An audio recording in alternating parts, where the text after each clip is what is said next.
நம்ம நக்கீரன் டிவியோட தொடர்ந்து இணைந்திருக்க பெல் சிம்பிளை கிளிக் பண்ணுங்க.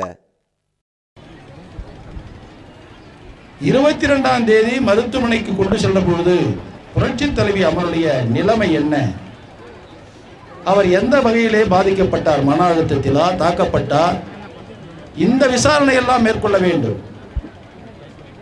அதே போல புரட்சித் தலைவி அம்மா அவர்கள் இருதயம் நின்று விட்டதனால் அவர்கள் உயிர் பிரிந்தது என்று சொல்கிறார்கள். அப்படி இறப்பதற்கு முன்பாக சந்தித்த நபர்கள் யார் யார்? அப்படி சந்தித்து அவருடைய மன அழுத்தம் எந்த அளவுக்கு அவர்கள் உயர்த்தி இருப்பார்கள்? இது போன்ற விசாரணைகள் எல்லாம் செய்ய வேண்டும் என்பதற்காகத்தான் எங்களுடைய தலைவர் மரியாதைக்குரிய OPS அவர்கள் இது போன்ற கழக நிர்வாகிகள் தொண்டர்களோடு பொதுமக்களும் இணைந்து இவ்வளவு உணர்வோடு இருக்கிறோம்.